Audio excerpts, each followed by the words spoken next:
Assalamualaikum, halo apa kabar? Kembali lagi di Kamar Kasus. Pada Minggu pagi 9 Mei 2021, Ibu Tristin Bailey yang ingin membangunkan putrinya tidak menemukan Tristin di kamarnya. Tristin terakhir dilihat saudaranya pada Sabtu malam jam 12. Orang tua Tristin berpikir anaknya sudah tidur setelah itu. Karena tidak berhasil menemukan Tristin dimanapun, orang tua Tristin menelpon 911 untuk melaporkan hilangnya putri mereka.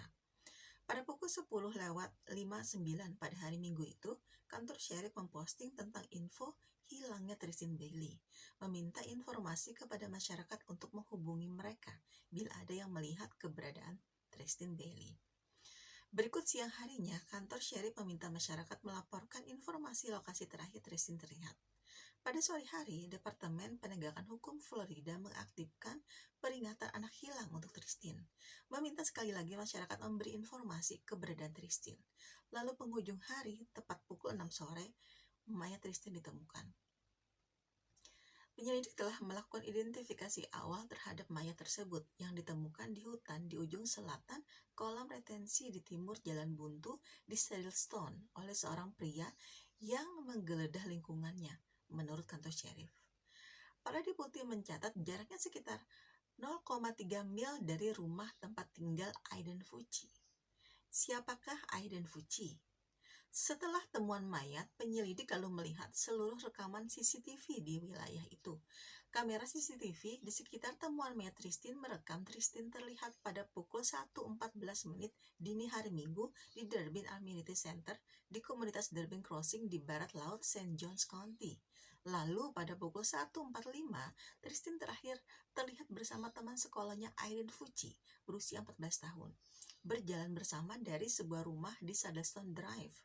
Pada pukul 3.27 menunjukkan hanya satu orang yang berjalan ke arah berlawanan, yaitu Aiden Fucci, teman sekolah Tristin yang berusia 14 tahun. Pada hari Senin pukul 3.33 pagi, polisi lalu menggeledah rumah Aiden Fucci menemukan barang-barang berlumuran darah dan pakaian yang cocok dengan yang Aiden Fucci terlihat kenakan dalam video. Ditemukan selama penggeledahan di kamar tidurnya.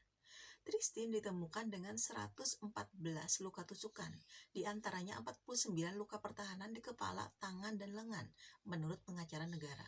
Pertahanannya berarti Tristin sadar dan dia melakukan semua yang dia bisa untuk menangkis serangan itu. Tristin Bailey, remaja putri berusia 13 tahun, dikenal sebagai anak yang ceria. Dia ternyata adalah korban acak dari Aiden Fucci. Jadi motif penyerangan yang dilakukan Aiden sama sekali tidak ada. Dia hanya ingin melakukan penyerangan untuk merasakan sensasi bagaimana rasanya menyerang orang. Aiden sendiri sudah jauh hari menyatakan niatnya itu, tapi hal itu tidak dianggap serius oleh orang-orang di sekitarnya. Seorang siswa kelas 8 yang menjalin hubungan pacaran dengan Aiden mengatakan kepada polisi bahwa bocah itu sering berbicara tentang membunuh orang. Dia selalu membawa pisau ketika dia tidak di sekolah. Dan lebih dari sekali berpura-pura menikam gadis itu atau muncul di belakang gadis itu dan meletakkan pisau di lehernya, kata gadis itu. Sebulan sebelum pembunuhan Tristin, kata pacarnya, Aiden telah berbicara panjang lebar tentang pembunuhan seseorang. Dia akan menemukan seseorang secara acak berjalan di malam hari, dia akan menyeret mereka ke hutan dan akan menikam mereka, menurut laporan sheriff menjelaskan kisahnya.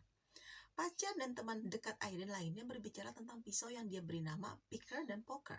Dia telah meninggalkan Picker di rumah pacarnya, sedangkan sebuah pisau yang cocok dengan deskripsi Poker, pisau lipat jenis Bulk, ditemukan oleh seorang penyelam di kolam dekat tempat mayat Tristin ditemukan. Ketika Aiden diwawancarai oleh deputi sheriff selama pencarian Tristin, saat dia ditepuk, di tubuhnya ditemukan membawa pisau lain. Penggeledahan di rumahnya menemukan 8 pisau saku lainnya. Aiden digambarkan sebagai anak mati rasa. Seorang teman Tristin yang diwawancarai oleh penyelidik memberitahu mereka bahwa dia tidak menyukai Aiden dan menggambarkannya sebagai definisi buku teks tentang apa yang Anda sebut anak yang mati rasa. Dia tidak memiliki perasaan terhadap siapapun, tidak memiliki perasaan terhadap dirinya sendiri. Dia melanjutkan dengan mengatakan Aiden adalah tipe orang yang akan Anda lihat sebagai seorang pembunuh. Dia benar-benar tidak peduli. Kisah Aiden tentang saat-saat terakhirnya bersama Tristin berubah-ubah. Bocah itu memberikan laporan berbeda tentang tindakannya antara pukul 1.10 pagi pada 9 Mei ketika dia dan Tristin meninggalkan rumah seorang teman, pada pukul 3.30 pagi ketika dia kembali ke rumahnya. Dia awalnya memberitahu penyelidik bahwa mereka telah berjalan bersama dan kemudian berpisah, masing-masing pulang. Ketika dia ditanya mengapa butuh lebih dari 2 jam untuk berjalan 1,5 mil, dia mengubah ceritanya. Dia mengatakan bahwa selama berjalan, Tristin telah meraih alat vital Aiden, dan Aiden menjawab dengan mendorong Tristin. Tristin, menurut Aiden, jatuh dan kepalanya terbentur, katanya, dan Aiden pergi. Aiden mengatakan dia tidak tahu apakah Tristin bangun dan dia berjalan sendirian setelah kejadian itu. Aiden dalam interogasi mengatakan bahwa dia merasa tidak disukai oleh seluruh anggota keluarganya, bahkan oleh ibunya. Ibunya menikah lagi dan Aiden tinggal bersama ibu dan keluarga ayah tirinya. Aiden juga mengatakan bahwa ayah kandungnya juga menyiksanya. Marilyn Batts, seorang teknisi TKP di kantor sheriff, mengambil lusinan foto baik di tempat kejadian maupun di rumah Aiden Fucci. Dia mengatakan Aiden memiliki uang $20, pena rokok vape, cincin, dan ponsel. Di rumah dan di kamar tidur Aiden, dia memberikan dokumentasi foto sepatu Nike, kaos putih, dan celana jeans yang kemungkinan bekas berlumuran darah. Di mejanya ada jurnal dengan beberapa gambar. Salah satunya adalah individu yang tampak sadis dengan pisau. Di bawah pemeriksaan silang, Rinmas menegaskan dia tidak tahu siapa yang digambarnya. Sersan kantor Sheriff St. John County membawa Aiden Fucci di belakang mobil patrolinya selama penyelidikan dan memperhatikan Aiden menggunakan ponselnya untuk memposting ke media sosial. Pengadilan kemudian diperlihatkan 2 foto dan 2 video yang diposting oleh Aiden di Snapchat. Aiden bersama sahabatnya berbicara tentang berada di belakang mobil polisi dan mereka mengumpat. Hannon berkata, Aiden mengatakan sesuatu seperti, "Hai teman-teman, ada yang melihat Tristin Bailey akhir-akhir ini?" Psikolog Gregory Pritchard menghabiskan waktu lama untuk mengulangi apa yang dilaporkan pacar Aiden Fucci. Dia mengatakan mereka berdua menikmati film horor dan Aiden Fucci sering berbicara tentang membunuh seseorang dan berpura memotong tenggorokan pacarnya. Dia juga berbicara tentang melihat Aiden melakukan kekerasan, memukuli seorang anak laki-laki hanya karena memegang pena rokok vape milik Aiden. Melalui semua catatan dan orang yang diwawancarai, Gregory Pritchard mengatakan hanya 2 orang yang menyebut Aiden Fucci sebagai orang dewasa. Guru Aiden juga mengatakan Aiden mengalami kesulitan akademik, terutama dalam membaca dan matematika, dan kurang motivasi. Seorang guru menggambarkannya sebagai berandal yang selalu mencari pertengkaran. Baginya secara klinis bahwa mungkin Aiden Fucci tidak dapat memahami apa yang disebabkan bagi begitu banyak orang dan bagaimana mengungkapkan kesedihan apapun. Aiden menunjukkan ketidakpedulian tentang perilakunya di belakang mobil polisi dan tampaknya dia tidak memiliki perasaan apapun seperti kebanyakan orang, kata Pritchard. Selama hari yang sangat emosional di pengadilan pada hari Rabu, orang-orang terkasih Tristin menegaskan dengan sangat jelas bahwa mereka tidak pernah menginginkan pembebasan Aiden Fucci. Kakak Tristin, Alexis, memulai hari dengan secara metodis menjatuhkan 114 batu berwarna aqua berbentuk hati ke dalam toples kosong di kursi saksi. 1 untuk masing-masing dari 114 luka tusukan yang harus dialami saudara perempuan saya, kata Alexis. Di akhir setiap kesaksian mereka, orang-orang terkasih Tristin menjatuhkan batu putih berbentuk hati di dalam toples berisi batu aqua. Saat mereka menambahkan batu putih mereka membagikan apa yang diwakilinya kepada mereka. Sesuatu yang diambil Fucci dari mereka ketika mereka membunuh Tristin. Ibu Tristin, Stacy, memohon kepada hakim atas nama anak bungsunya dan keluarganya.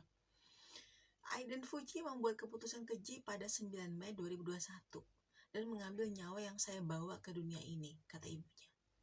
Tolong jangan sedetik pun berpikir bahwa dia dapat direhabilitasi kapan saja. Dia tidak bisa diselamatkan.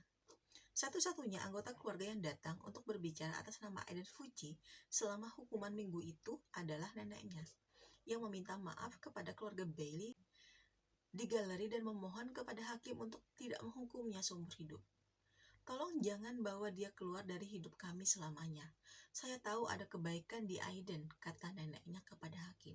Nenek Aiden mengakui pada hari Jumat bahwa keputusannya untuk bersaksi untuk Aiden Fucci membutuhkan banyak keberanian. Dan setelah vonis, Forrest Bailey, ayah Tristin juga menerima permintaan maaf sang nenek. Permintaan maaf Anda di mimbar benar-benar menyentuh kami, kata ayah Tristin. Ini adalah pertama kalinya siapapun di keluargamu mengakuinya, dan kami ikut merasakannya, karena kami tahu betapa sakitnya kamu. Ibu Fuji, Crystal Smith, tidak datang ke pengadilan. Dia malah mengirimkan surat kepada Hakim Smith, meminta belas kasihan dan mengatakan Aiden tidak bisa diselamatkan. Aiden Fuji juga menulis surat ke pengadilan mengatakan, saya minta maaf atas semua rasa sakit yang saya sebabkan kepada keluarga Tristin Bailey. Saya meminta maaf kepada teman, saudara laki-laki, saudara perempuan, ibu, ayah, dan kerabat keluarga lainnya. Saya minta maaf Anda tidak memiliki hubungan yang lama dengan Tristin dan untuk itu saya sangat meminta maaf. Forrest Bailey, ayah Tristin, mengatakan keluarganya tidak menganggap surat Aiden Fuji tulus dan itu semua adalah rekayasa, bukan murni hasil pikiran Aiden Fuji sendiri. Crystal Smith, ibu Aiden, menjelaskan dalam suratnya bahwa pengacaranya telah menasihatinya untuk tidak datang ke pengadilan secara langsung untuk berbicara atas nama Aiden.